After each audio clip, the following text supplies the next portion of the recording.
Noong 54 CE, palihim na pinatay ni Julia Agripina ang kanyang asawa upang matiyak na ang kanyang anak na si Nero ang hahalili bilang ikalimang emperador ng Roma.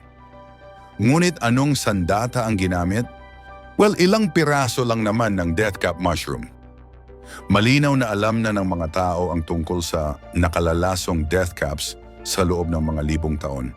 Gayunpaman, ang mga kabuting ito ay patuloy na nagdudulot ng malaking banta sa mga naghahanap at namimitas ng mga mushroom sa buong mundo. Sa ngayon, ang death cap ang dahilan sa higit 70% ng lahat ng mga namamatay na nauugnay sa kabute, na pumapatay ng higit sa 100 katao bawat taon. So bakit napakamapanganib ang uri ng kabute na ito? Sa kabila ng panganib na dala ng death caps na may scientific name na Amanita phalloides, lumilitaw ang mga ito na parang isang puting parang itlog at bumubuka na nagiiwan ng parang may balot sa ilalim ng tangkay nito. Ang mga matured na mushroom ay rounded ang ibabaw na may puti o yellow-green na kulay at may sukat na mula 4 hanggang 16 na sentimetro ang lapad. At kalahati lamang ng ibabaw nito ay maaring maglaman ng sapat na lason upang patayin ang isang may sapat na gulang. Ang death caps ay nagpo-produce ng ilang uri ng mga lason. Ang isang uri ng lason nito na tinatawag na amatoxin ang siyang pinakamapanganib.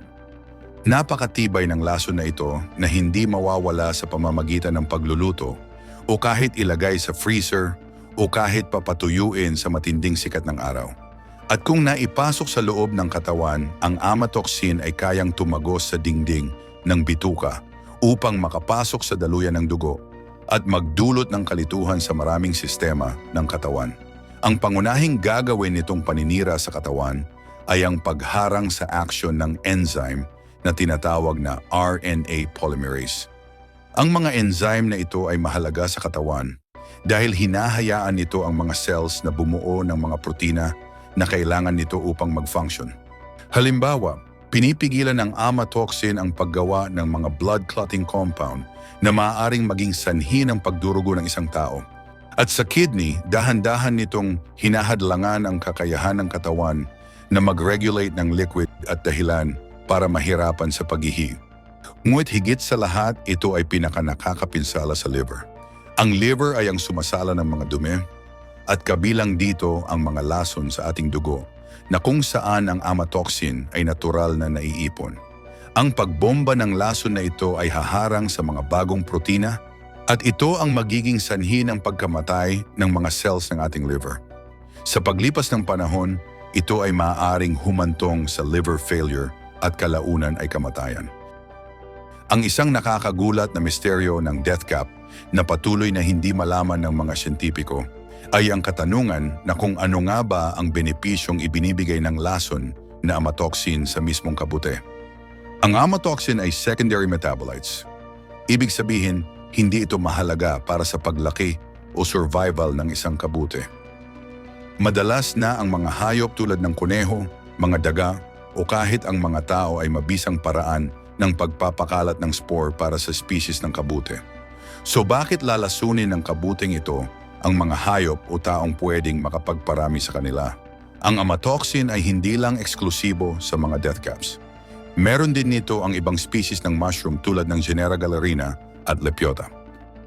Ngunit hindi tulad ng death caps, ang mga nakakalason na Galerina at Lepiota species ay nagdudulot ng kaunting bilang ng pagkamatay ng tao. Dalawa ang dahilan nito. Una, ang mga Galerina at Lepiota mushroom na ito ay medyo nakikilala. Samantalang ang death caps, lalo na sa mga kabataan, ito ay madaling mapagkamalang edible mushroom tulad ng straw mushroom o puffballs. Dagdag pa, ang death cap ay may malaking saklaw.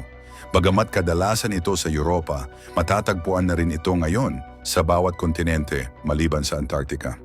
Ang death cap ay bumubuo ng close symbiotic relationship sa mga European hardwood at conifer.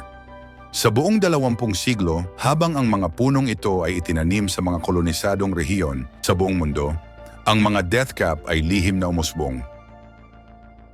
Sa kabutihang palad, ang biktima ng death cap poisoning na nagamot sa lalong madaling panahon pagkatapos ng pagkain nito, 70% ng mga pasyente ay mabubuhay.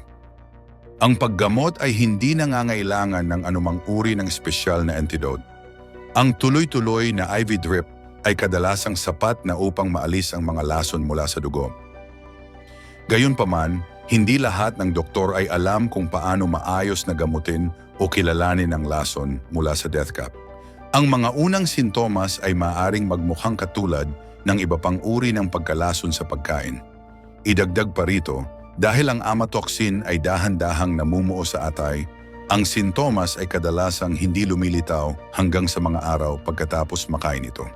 Sa kabila ng lumalaking kaalaman sa medisina, mahalagang matutunan ng mga nangunguha ng mga kabute sa buong mundo kung paano makilala at maiwasan ang nakamamatay na species ng kabuting ito. Kaya kung sakaling maisipan mong manguha ng kabute, tandaan na maging mapanuri. At kapag may pag-aalinlangan ka, mas mainam nang itapon na lang ito.